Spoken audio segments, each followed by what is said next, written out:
죄인 인간이 모여 있는 공동체에는 가정이든 교회이든 여러 공동체이든 다 다툼과 분열과 갈등이 있습니다. 자주 말씀드린 것이 있죠. 죄인인 성도와 죄인인 목회자가 교회를 이루어간다는 것, 더불어 교회를 세워간다는 것이 하나님의 놀라운 신비와 하나님의 계획 가운데 있다라는 거죠. 그래서 교회는 하나됨의 훈련이 참 많이 필요합니다. 성도들도 그렇고요, 가정에서도 그렇고. 근데 하나님은 이미 교회가 하나라고 말씀하셨습니다. 너희는 하나다라고 얘기하세요. 그래서 하나됨을 지키라고 명령하셨습니다. 그런데 그 하나됨을 지키는 것이 영 쉽지 않습니다. 특별히 오늘같이 상대주의 사회에서는요, 더욱 힘이 드는 게 하나됨인데요. 신앙보다 정치 이념이나 아니면 자기가 가진 어떤 그런 이데올로기가 더 앞서는, 그리고 자기의 목소리가 더 앞서는, 또 자기의 생각이 앞서는, 뜻하는 바가 더 앞서는 시대 속에 살고 있기 때문에 그렇습니다. 이스라엘 공동체도요, 하나됨을 지키는 훈련이 필요했습니다. 우리 여호수아서를 계속 보고 있는데 1장부터 21장까지 보면요, 가나안 땅에 들어가는 입성하는 과정이 나오고 정복하죠. 그리고 땅을 분배해서 나누는 과정까지 하게 됩니다. 그게 21장까지인데요. 그 이후에 이제 22장부터 24장은요, 마지막 마무리의 말씀이에요. 주옥 같은 여러 말씀들이 들어있고 또 권면하는 여호수아의 설교가 이제 들어있는데, 근데 이때 22장 말씀이 여기 있는 것을 좀 눈여겨보아야 될 것 같은데요. 서로 지파 간에 이제 갈등이 충분히 대두될 수 있는 상황이 되니 이 갈등을 어떻게 해소할 수 있을까라는 그 말씀이 좀 들어있어요. 하나의 사건을 통해 풀어가는 내용이 있는데, 이 과정 속에 이스라엘 공동체는 과연 누구인가? 우리는 어떤 공동체인가? 그리고 하나님 나라의 백성의 정체성은 무엇인가라는 그 질문에 대한 답을 주는 말씀이라고 할 수 있습니다. 그래서 이런 주제를 좀 생각하면서 오늘 본문의 말씀을 좀 같이 살펴보면 좋을 것 같은데요. 우리가 길게 읽었지만 한 번 읽으면 잘 들어오지 않잖아요. 그래서 미리 전날 우리가 본문을 홈페이지를 통해서 띄워드리니 읽어보시면 더 말씀을 듣는 데 도움이 될 것 같고요. 간단하게 주요한 사건을 좀 살펴보면, 가나안 정복의 이 전투에 참여한 요단 동편에 두 지파 반이 있었습니다. 므낫세 반지파랑 르우벤 갓지파가 있잖아요. 쉽게 좀 말하고 싶어서 세 지파라고 그냥 설명을 하면, 이 세 지파가 요단 서편 전투에 동참하게 되죠. 모세를 통해서 명령했던 것, 약속했던 것을 여호수아하고도 약속을 지키기 위해서 이제 그 일들을 감당합니다. 그래서 오늘 말씀에 보면 책임을 잘 감당했다라고 되어 있어요. 가나안 땅 정복에 있어서 우리 형제들에게 안식을 주기 위해서 선봉에 서가지고 수고했습니다. 거의 7년의 세월을 끝으로 이제 고향에 돌아가려고 하는 거죠. 다 끝났으니까. 여호수아가 그들을 축복해요. 여러 전리품과 함께 보내게 됩니다. 여호수아가 요단 동편 지파들을 축복하고 이제 칭찬하는데 그 모습이 이제 들어 있잖아요. 가나안 정복은 하나님이 하신 거죠. 하나님의 은혜로 되었습니다. 그래서 하나님께 모든 것이 영광이 되는 거죠. 하지만 여호수아는요, 도움을 준 이 요단 동편의 형제들에게도 감사하는 마음을 전하는 거죠. 근데 우리가 찬양할 때 하나님 찬양하잖아요. 근데 하나님이 주신 악기들을 통해 찬양할 때 이 악기를 연주하는 자들도 우리가 칭찬할 거라는 거죠. 칭찬할 수 있다는 거죠. 그들 도구로 사용하셨기 때문에. 그러니까 저와 여러분을 도구로 쓰신 하나님께 감사할 뿐만 아니라 그 도구로 쓰임받은 사람들에게도 칭찬할 수 있는 모습이 있다라고 오늘 본문은 이야기하는 거예요. 이제 예수가움교회가 3살 되었거든요. 3살. 앞서 본 영상 보니까 참 다양한 모습으로 이 자리에 오셨고, 또 교회를 통해 받은 은혜들이 있고, 또 하나님 안에서 회복되는 그런 여러 가지 이야기들을 우리가 보게 되었는데요. 에베네셀의 하나님이죠. 여기까지 도우셨으니. 그럼에도 교회가 지어져 가는데 애쓰신 분들이 참 많이 계십니다. 여러 봉사자들, 섬김의 자리에 있는 분들, 또 이 자리에 함께한 성도님 한 분 한 분이 바로 그런 주인공이라고 할 수 있어요. 그래서 모두가 마땅히 하나님으로부터 칭찬을 받아도 된다라고 할 수 있습니다. 너무나 감사드리고 한 분 한 분을 축복해드리고 싶은데요. 그런데 이렇게 축복하면서 보냈는데 문제가 일어났어요. 요단 동편으로 돌아가는 이 세 지파가 요단 강가에 이르렀을 때에 이스라엘 땅 쪽에 큰 제단을 세웠습니다. 이것이 요단 서편 지파가 볼 때는 이해할 수 없는 거죠. 단을 쌓은 것은요, 우상을 섬기겠다는 모습으로 보이기 때문에 그래요. 그래서 요단 서편 지파가 싸워야겠다, 저들이 지금 잘못했으니 싸우러 가자라고 거룩한 분노를 드러냅니다. 그런데 그때 먼저 사람을 좀 보내서 상황을 알아보고 서로 대화를 통해 오해를 풀고 갈등을 해소하는 오늘 이야기가 이 본문에 들어있어요. 이를 통해서 이스라엘 공동체가 하나님의 하나됨을 지키는 것을 강조하고 있는 거죠. 어떻게 하나됨을 지킬 수 있을까요? 저 여러분이 단순히 하나됨을 위해 서로 조율하고 그리고 대화하는 어떤 차원의 기술 배우고 노력도 배워야 될 거예요. 말그릇도 중요하니까 말하는 것도 중요하지만, 그런데 먼저 마음의 전제가 중요해요. 그 하나는 진리와 거룩함입니다. 진리와 거룩함. 첫 번째 진리와 거룩함인데, 여호수아 22장 16절 말씀을 다시 보시면 여호와의 온 회중이 말하기를 너희가 어찌하여 여기서, 너희는 요단 동편의 세 지파거든요. 어찌하여 이스라엘 하나님께 범죄하여 오늘 여호와를 따르는 데서 돌아서서 너희를 위하여 제단을 쌓아 너희가 오늘 여호와께 거역하고자 하느니냐. 오늘 본문에 보면 요단 서편에 있는 지파들이 동편의 지파들에게 이야기할 때 자주 사용되는 단어들이 뭐냐면 범죄했다라는 것과 하나님 따른 돌아섰다라는 것, 그리고 거역한다라는 표현을 많이 쓰고 있거든요. 18절에도 나와요. 돌이켜 여호와를 따르지 않고 배역하고, 그럼 하나님 진노하신다라는 이 말씀이 있는데, 거역은 뭡니까? 윗사람이나 어떤 그 앞에 있는 사람의 지시나 또 뜻이나 그런 질서를 따르지 않고 거스르는 모습이 배역인데, 거역인데, 하나님 앞에서 불충성하게 행동했던 모습이라는 거죠. 어떤 부분에서 거역했다라고 이야기하는 걸까요? 요단강 건너기 전에 큰 제단을 세웠습니다. 강가에. 이것이 문제였습니다. 왜냐하면 하나님의 제단은요, 이스라엘 땅에 하나여야만 했어요. 실로의 제단이 있었고 성막이 있었는데 또 제단을 세웠다라는 얘기는 문제가 있습니다. 왜냐하면 하나님은요, 이미 신명기 말씀을 통해서 한 제단만을 원하셨거든요. 신명기 12장 13절 14절 말씀 보면 너는 삼가서 내게 보이는 아무 곳에서나 번제를 드리지 말고, 가나안 부족들, 원주민들은 우상을 섬기는 부족들이었잖아요. 그들은 아무 데서나 예배를 드렸습니다. 어디든지 제단을 만들어 드렸습니다. 근데 하나님 그런 걸 원하지 않으셨어요. 그 제단도 거룩하고 제사를 드린 제사장도 거룩하기 때문에 늘 이것을 주의해서 다루도록 하셨거든요. 14절에 보니까 오직 너희 한 지파 중에 여호와께서 택하실 그곳에서 번제를 드리고 또 내가 내게 명령하는 모든 것을 거기서 행할지니라. 거기서만 제사해야 되는데 또 다른 제단을 쌓았다라는 거죠. 이것이 마치 하나님을 떠나는 것과 동일한 행동으로 비춰졌고요, 예배를 멀리하고 다른 예배를 드리겠다라는 그런 모습으로 드러난 거죠. 마치 우상 숭배를 우리는 하겠다. 성경에 보면요, 하나님이 하나됨을 지키라고 하시는데 그냥 무조건 하나 되자라고 말씀하지 않으세요. 진리 안에서 하나 되라고 말씀하세요. 진리 안에서.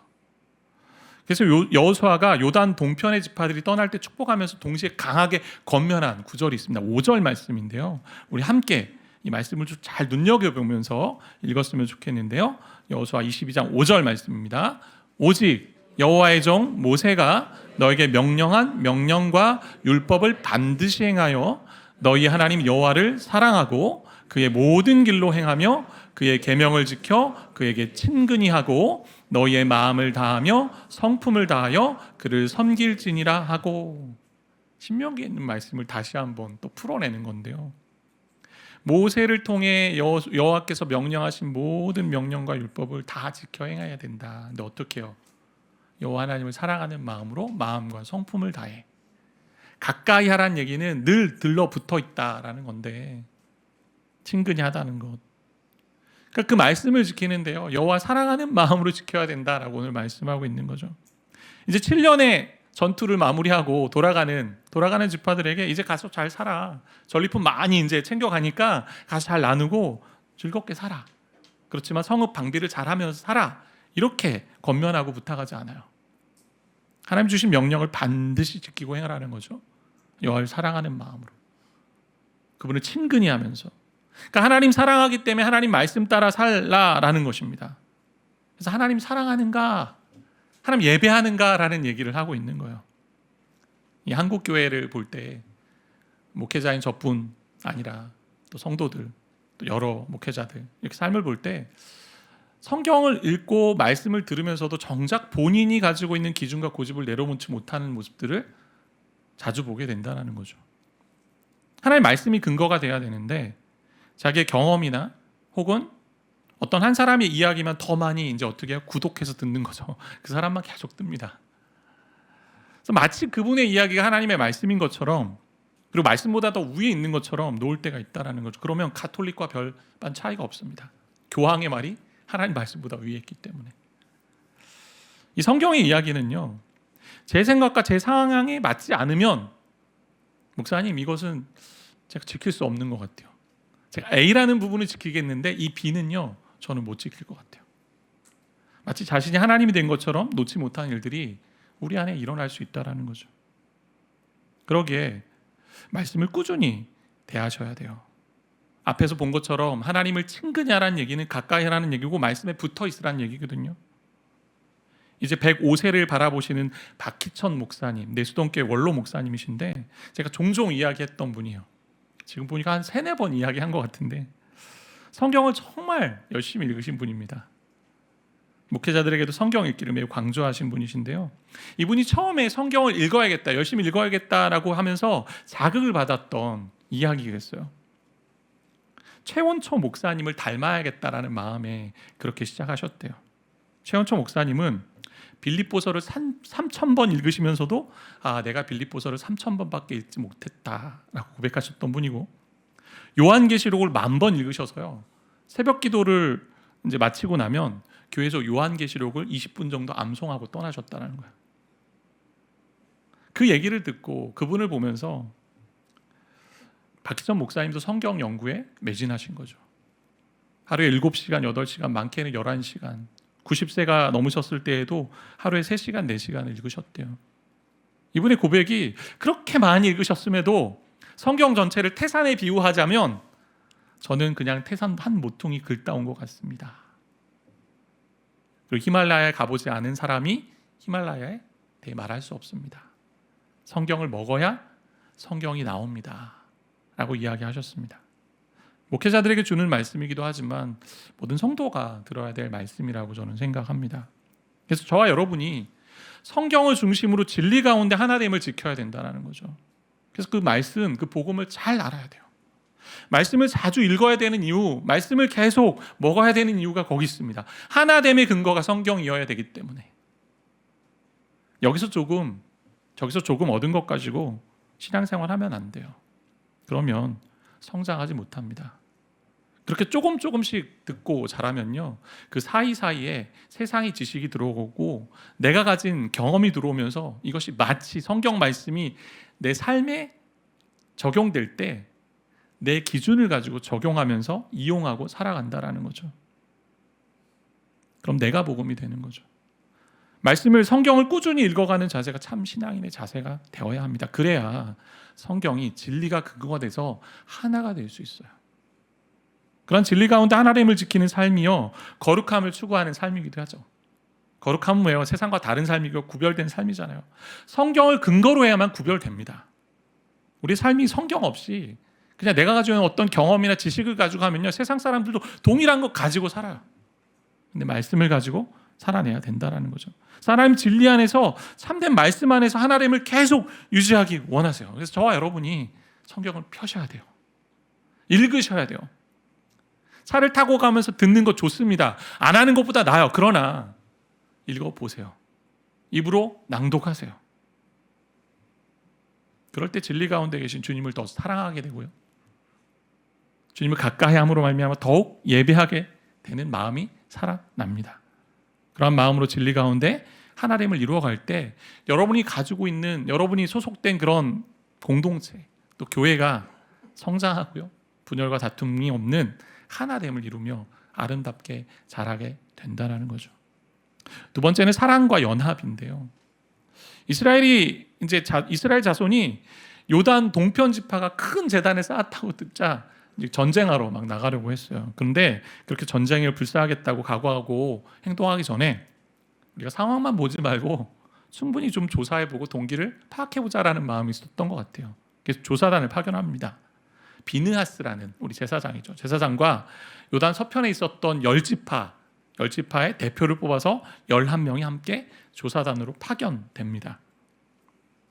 모든 그 상황에서는 이슈는 양면이 있는 것 같아요. 양면. 그래서 진실을 찾아가는 노력이 우리 가운데 필요한 거죠. 이들이 솔직하게 토론을 통해 이야기합니다. 너희들이 왜 하나님 섬기고 예배하는 것을 떠나려고 하느냐. 핵심을 지적해요. 두 가지 예를 드는데 하나가 부올의 죄악이고 하나 아간의 죄악이에요. 부올의 죄악은 민수기 25장에 나오는 건데요. 시딤에서 이스라엘이 머물러 있을 때에 이스라엘이 모압, 그 땅에 있는 모압 여자들과 음행을 하게 돼요. 모압이 섬기는 신이 있죠. 그모스, 바할 우상들이 있는데 당시 이방 신을 섬기는 이 제사의 방식 중에 이런 방식이 있어요. 여 사제들과 남성들이 음란한 행동을 해서 신을 감동시켜서 비를 내리게 하자라는 마음이 있는 거예요. 그렇게 음란한 행동에 빠진 이스라엘 백성을 처벌하는 가운데 비느하스가 또 나서게 되죠. 그런 경험이 있는 비느하스가요, 제단을 쌓는 것이 우상을 섬기는 것과 별 차이가 없다라고 주장하는 거죠. 그리고 아간의 범죄처럼 너희들의 범죄가 이스라엘 온 공동체에 엄청난 영향력을 줄 수 있는 범죄다라고 하면서 말하는 것입니다. 결국 하나님께 배신하고 하나님께 반역한 모습이라고 얘기하는 거죠. 배신이 뭐예요? 신뢰를 저버리는 거잖아요. 신뢰를 저버리는 거. 반역은 약속을 깨워버리는 거죠. 하나님과 약속을 했고요. 하나님이 신뢰하셨는데 인간 편에서 다 깨워버리는 모습이죠. 우리가 좀 배워볼 수 있는 점이 있다면, 우리가 소문만 듣고 막 분노할 때가 있잖아요. 저도 그럴 때가 있거든요. 누가 그랬어? 막 이러면서. 근데 분노하며 바로 정죄하지 않고 싸우지 않았어요.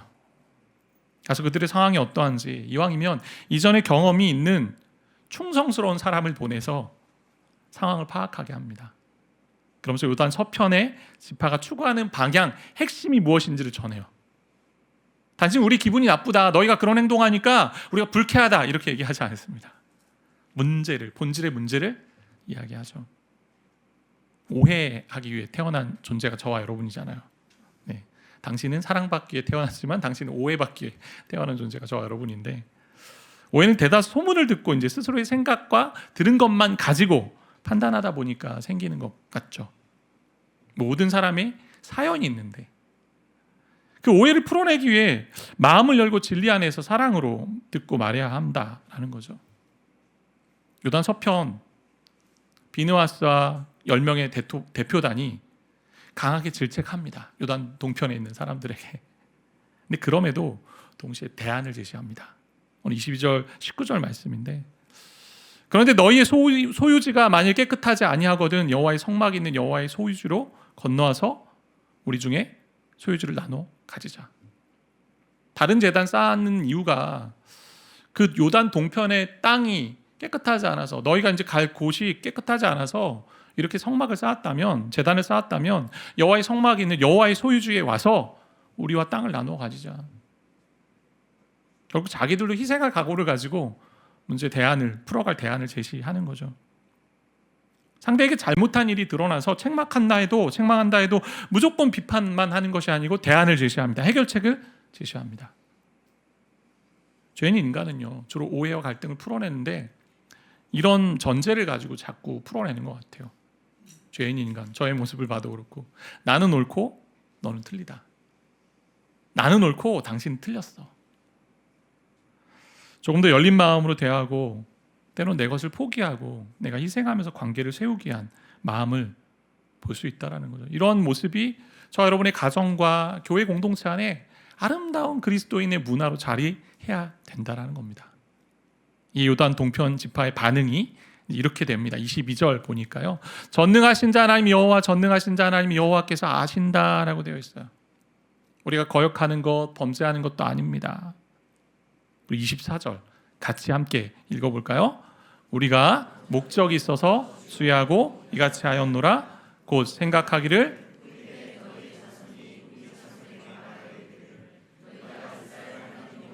무슨 상관이 있느냐. 강한 책망에 요단 동편 지파는 분노와 감정으로 반응하지 않습니다. 내가 하지 않았는데 했다고 하면 억울하잖아요. 난 안 했는데 했다고 하면. 근데 그 억울함을 감정으로 표현하지 않습니다. 분노나 어떤 공격적인 성향으로 표현하지 않습니다.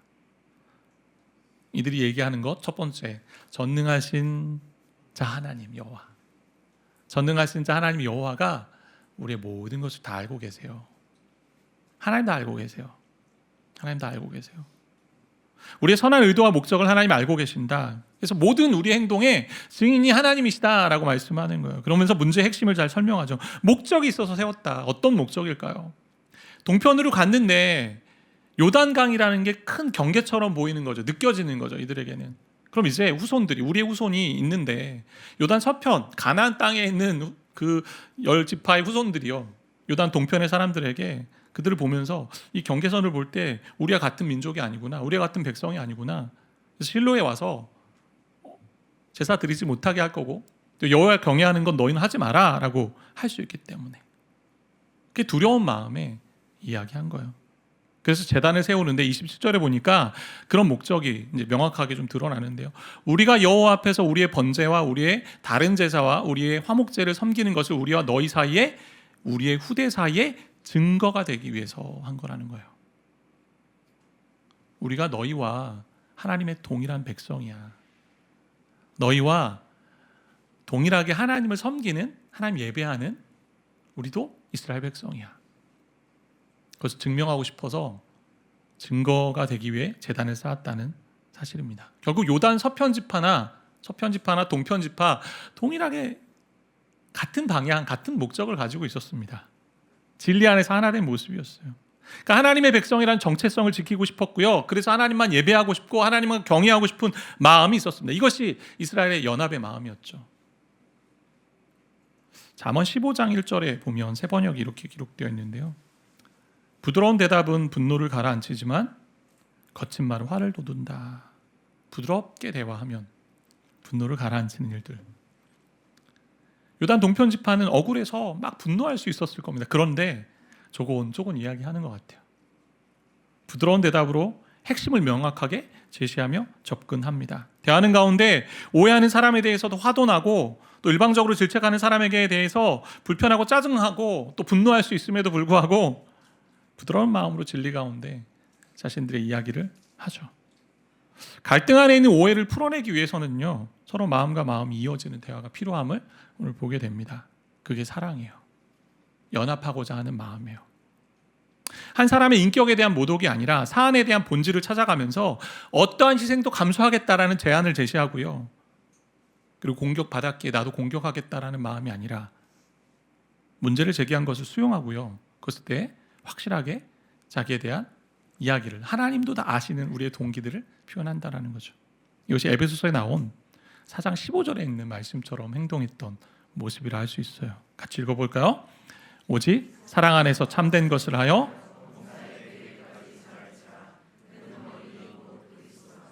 사랑 안에서 참된 것을 하여라고 되어 있는데 원어로 보면 사랑 안에서 참된 것을 말하다라고 되어 있어요. 사랑과 진리가 같이 가는 거죠. 저 여러분이 이러한 모습으로 서로를 대할 때에 여러 영역과 상황과 환경에서 행동하게 되면요, 갈등과 분열은 점점 사라지게 된다라는 것이죠. 교회는 하나님의 백성이 하나됨을 보여주는 실제적인 전시품이 되어야 됩니다. 보여주는 곳이 되어야 되는 거죠. 그래서 저와 여러분이 있는 공동체, 가정이든 교회든 여러 상황이든 진리 안에서 하나됨을 증거하는 자리가 되어야 돼요. 그래서 이런 가치 기준에 따라 우리는 하나가 되어야 되는 거죠. 진리와 거룩함이 필요하고요, 사랑과 연합이 필요합니다. 진리가 참 중요합니다. 그래서 말씀을 잘 들어야 되고요, 말씀을 잘 배워야 됩니다. 교회는, 그리고 성도는 말씀을 근거로 일치해야 돼요. 하나님께 얘기하겠다, 하나님만 예배하겠다, 성경을 근거로 말하고 성경을 근거로 행동하겠다라는 이 자세가 필요한 거죠. 신앙생활하면서 저 여러분이 착각하기 쉬운 게 있어요. 저도 많이 착각하는데, 교회는 민주주의라고 자꾸 생각하는 거죠. 민주주의. 분명 친절하게 서로를 섬기고 용납하고 관용하는 거 필요하고요, 의견을 개진할 때 들어주는 것도 필요하고요, 받아주는 것도 필요합니다. 그런데 성경에 있는 것은요, 하나님께서 예수의 왕권 아래 하나님의 양떼를 돌보며 지키며 건징하는 그 일들을 교회 장로들에게 맡기셨어요. 그 당시에 장로는 가르치는 장로와 이제 목양하는 장로가 있는데, 오늘날로 하면 이제 장로교가 그런 제도를 가장 잘 따르는 교회라고 저는 생각하고 있는데, 말씀을 가르치는 목회자 같은 장로가 있고, 또 당의 구성원이 되는 장로님들, 목양하는 장로님들이거든요. 이 중심으로 교회를 세워가는 거라는 거죠. 그래서 교회의 리더십이 그 말씀을 근거로 예수님의 영향력 아래에 있느냐가 정말 중요한 거죠. 그리고 그런 질서를 세웠기 때문에 그 질서 안에서 하나됨을 지키게 하신 거예요. 제가 본문을 보면서 아쉬운 점은 뭐냐면 요단 동편으로 돌아가는 이 세 지파가 돌아가기 전에 이런 두려움과 마음이 있었다면 요단 서편 지파들에게 죄송합니다. 요단 동편 지파가 요단 서편 지파에게 물어봤어도 되잖아요. 우리가 이런 두려움이 있다. 우리가 요단강을 떠나 경계선처럼 여겨서 우리가 다시 동편으로 돌아갔을 때 우리의 후손이 너희의 후손으로부터 배제될까 봐 너무 두렵다. 어떻게 하면 좋을까? 왜 이야기하지 못했을까? 그런 마음이 있거든요. 이런 점에서 좀 생각해 본다면 오해할 일을 하지 않는 것도 우리가 좀 생각해 볼 일인 것 같아요. 자꾸 우리가 오해할 일을 많이 하기도 하잖아요. 진리 안에서 말하고 하나님이 세우신 질서 안에서 함께 대화하고 서로 나누는 것이 정말 중요합니다. 진리가 중요하고 또 하나는 사랑이 중요하죠. 그러면서 열린 마음으로 대화하며 상대방의 영혼을 위해 선한 것, 유익이 있는 것을 우리가 추구해야 되는 거죠. 그 사랑이요 은혜로 흘러가죠. 예수님이 이 땅에 요한복음 1장에 보면 말씀이 육신되어 내려왔을 때에 은혜와 진리가 충만했다라고 되어 있는데 다른 말로 표현하면 사랑과 진리가 충만했다라는 거예요. 진리와 사랑의 조화가 필요한 거죠. 진리만 있으면 고집이고 아집입니다. 세상에서 제일 무서운 사람은요, 책 한 권 읽고 그것이 모든 진리다라고 여기는 사람이에요. 반대로 사랑만 있으면 모든 것을 다 허용하는 지나친 방종도 문제가 됩니다. 진리와 사랑이 적절하게 균형을 가지고 있어야 돼요. 그 안에 조화를 이룰 때 성숙함이 있습니다. 우리가 신체적으로 볼 때 한쪽만 자라면 비정상적이잖아요. 그리스도인이 자라고 성장하는 것도요, 한쪽만 자라면 안 돼요. 진리 가운데 사랑으로 자라야 됩니다. 사랑 가운데 진리로 자라야 돼요. 그래서 성숙함은요, 진리 가운데 부드러움이 있는 거고요, 분별 가운데 너그러움이 있는 거고요, 의로움 가운데 그 안에 연민과 불쌍히 여김이 존재한다라는 거예요. 이 모습을 갖추고 있는 분이 저 여러분의 유일하신 구원자 구세주인 예수님이잖아요. 예수님의 성품 안에 진리와 사랑이 있어요. 그리스도의 마음을 품을 때 우리는 서로를 받아주게 되고 오해와 갈등을 넘어서 하나됨을 이루게 됩니다. 하나됨을 지키며 살게 됩니다. 인도 선교사로 섬기셨던 스탠리 존스라는 분이 계신데요, 그분이 이런 이야기했어요. 우리는 무엇을 위해서가 아니라 누구를 위해서 연합해야 한다. 다시 한번요. 우리는 무엇을 위해서가 아니라 누구를 위해서 연합해야 한다.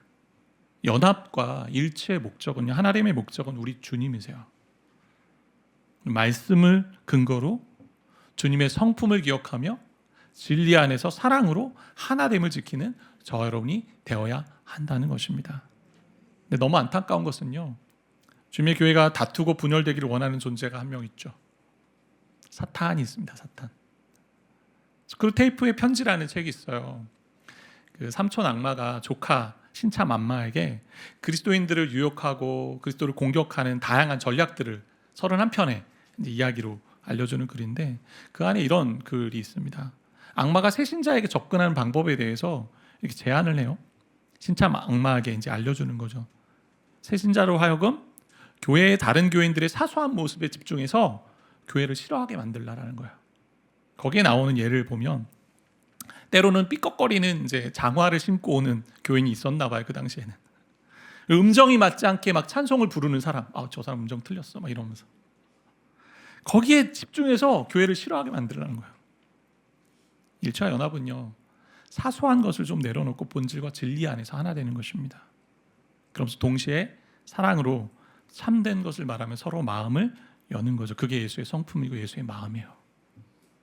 그런 마음을 가지고 있으면 여러분이 있는 가정이 하나 될 것이고 우리 교회가 분열과 다툼 없이 하나가 될 것이고, 그리고 여러분이 가고 있는 또 여러 땅들, 직장 현장, 또 여러 관계 속에서 하나님 안에서 하나됨을 이루어가는 일이 일어날 것입니다.